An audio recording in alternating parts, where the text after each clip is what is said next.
The devs made it clear with this DLC that they had no intention of painting any connection whatsoever because there is none. The lore of the game simply borrows the concepts and things that they painted in their previous series, and honestly, it's more of a separate universe if anything at all.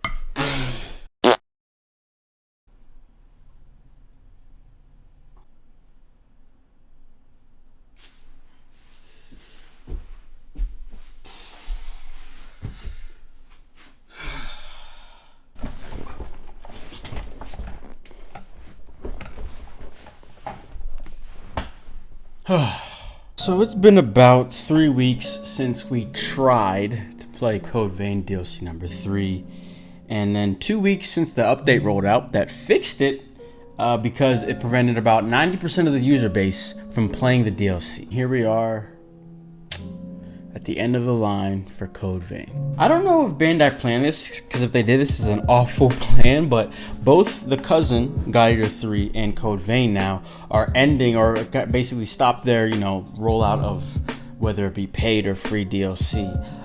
Yeah, so like I just said there, God Eaters was free of charge and lasted for longer than what Code Vein gave us for $24.99, but we're gonna get into that. Now that we've had time to basically chew and just think about what we played in the 3 DLCs, it's time to talk about it. Where do I begin? Well, firstly, the first DLC was the Hellfire Knight, and this was a actual clone carbon copy of a Hannibal from God Eater.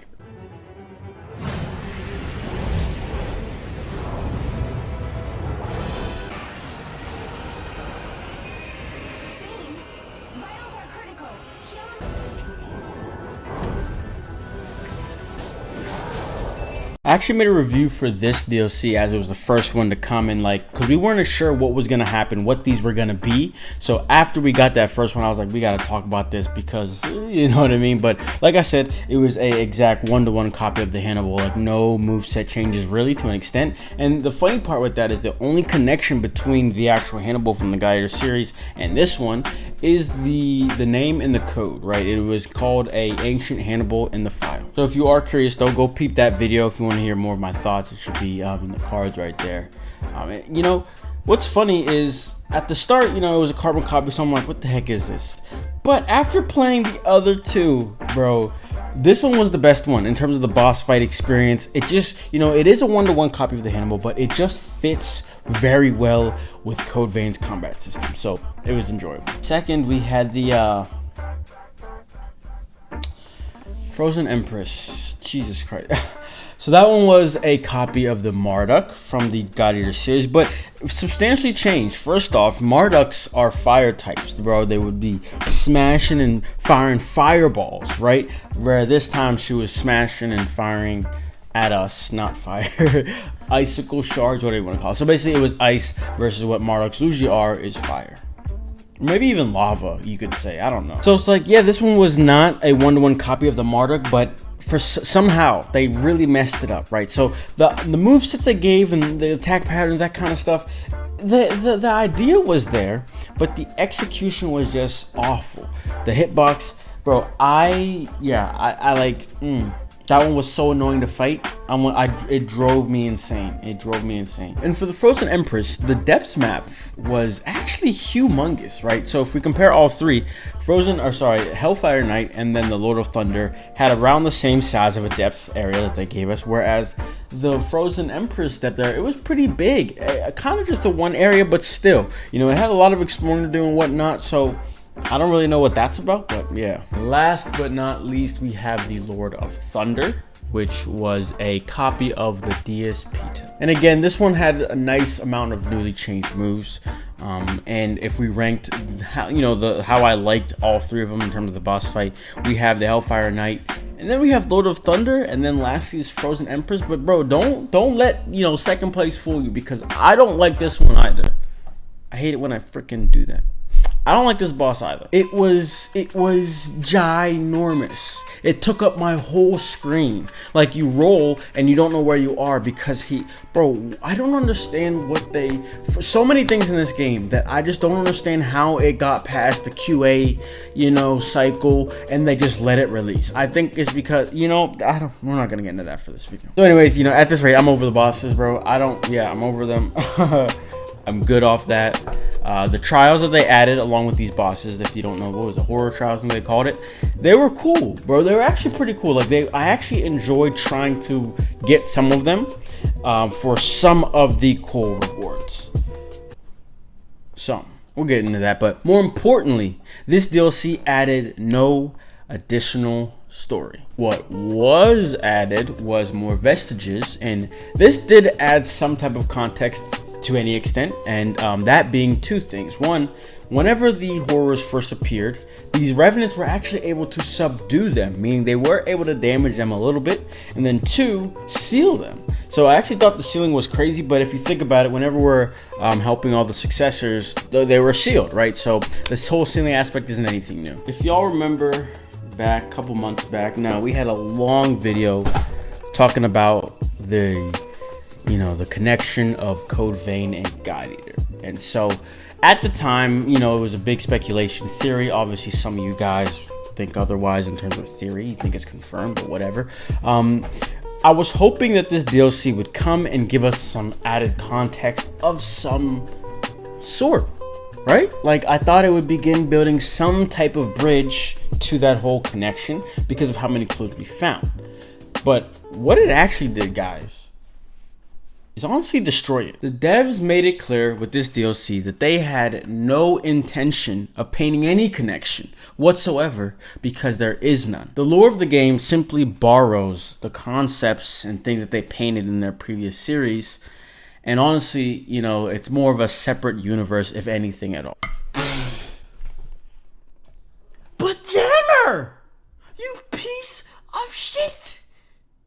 What are you talking about? I saw a death Peter in the cutscene. Damn, even you talked about it. The DLC boss it's a Hannibal. It's a Marduk. It's not connected. Listen, bro.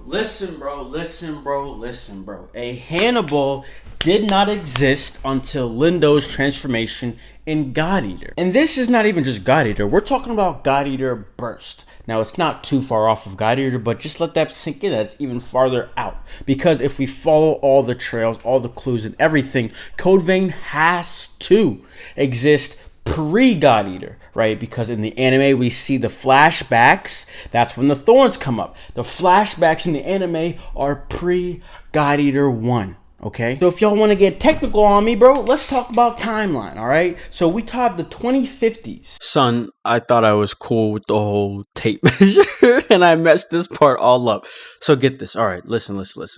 2070s is God Eater 1's timeline, around that time. And then before God Eater, which is the 2050s, is around whenever the thorns come up from the ground, okay? And the thing is with that, in Code Vein, those thorns are very clear and are very, much there. Whereas in God Eater games, they're kind of there, kind of not there. Hannibals don't exist well into the 2070s. That's whenever Lindo goes through that transformation. So you can't have a Hannibal before Lindo even is born, in a sense, and you know what I mean, and think there's an actual connection. Bro, they just borrowed concepts, assets, that kind of stuff. Honestly, more so to save time. Can we stop the conversations? If I get one more question, comment on my videos about, I think God Eater 4 is gonna be the Revenants show up and help them, and no, dog. All we're gonna be getting is the DLC weapons that were brought into Code Vein, the DLC outfits that were brought in, and not even DLC, but just extra outfits that were brought into God Eater 3. That's it. That's the extent. Stop it. If I'm wrong and this happens, I'll eat my words, but I'm not gonna be wrong. I promise. Bro, we obviously see a Diaz-Pita, in the cutscene. We obviously know that the horrors are origami. That's not what I'm saying. I mentioned it earlier. I think it's more of a separate universe type of deal. This Code Vein is how this group of humans, handled origami or oracle cells, even though they called it something else. And the God Eater is their own story, I really think they just were sharing assets, copying assets to save time. I'm gonna be honest. I think that's what it is. So, moving on. a Code Vein sequel. I would really like a sequel, right? Because I just feel like, you know, this is Shift's first go at a Soulsborne type of game, first go at really anything other than God Eater in a while. So I cut him some slack for this one. But at the same time, bro, in my stream for DLC 3, we were talking, and come on, guys, they are game developers. So whenever they're gonna enter a new genre, they're probably going to understand the deeper, you know, concepts going on in these games, and then do that. So the fact that they have no tracking at all with the character's weapon in a Dark Souls like game doesn't make any sense. It doesn't. We want to like discuss the idea of them standing apart from Soulsborne. First off, it's not that hard, but secondly, all they had to do was share how they stood apart from the Monster Hunter series in God Eater, the fast-pacedness. But instead, we got some just cluster of confusion. They don't know what's going on. The amount of lag on like so many weapons, so many actions is unreal that it stops the actual fast flow of the game. And so you just have this mixture of, I don't know. We talk about the whole draining, devour. I mean, think about it. You know, the drain attacks, devour attacks. Like, it's the same concept. You drain, you get something. You devour, you get something. But for somehow they messed it up entirely. Like, it needs to be balanced so much better. There is no reason for any well-trained human being to use anything that's not a one-handed or a two-handed weapon. Bayonets are actually useless.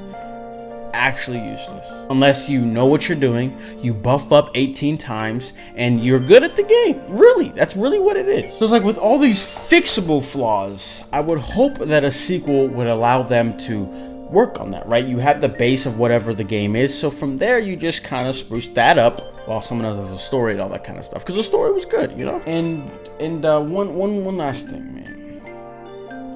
Make parry great again, bro, please. Parrying in this game is actually the devil. I don't know how, but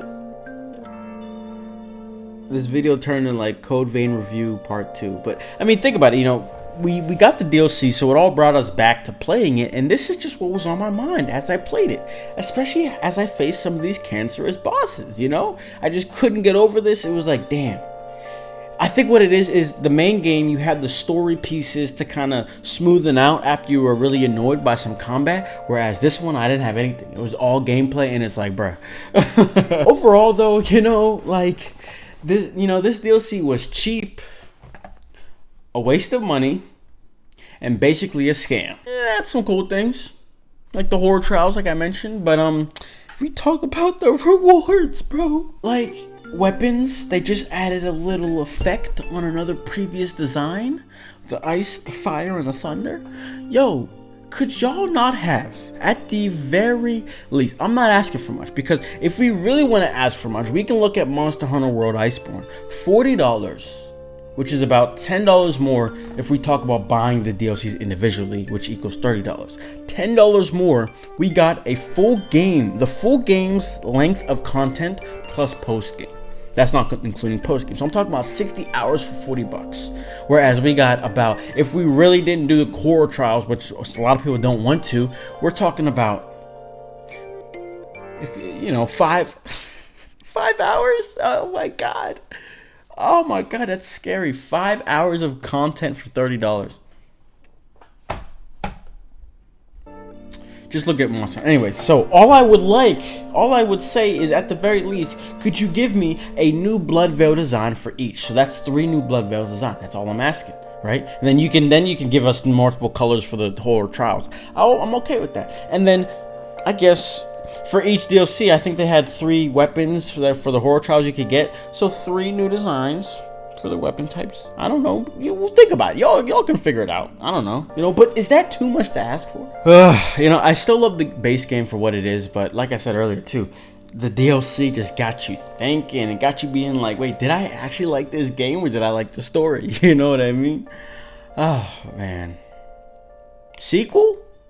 What the f is it gonna be? You know what I mean? What are we gonna do? Go outside? Start fighting origami? Might as well just go buy God Eater.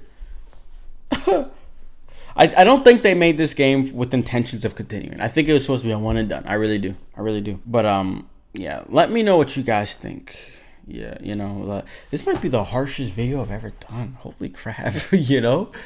Yeah, let me know what you guys think though. But hope you enjoyed, be sure to leave a like if you did. Subscribe. Got more things on the way, so stay tuned. But other than that, that's all I gotta say. And I will see you all in the next video. Peace.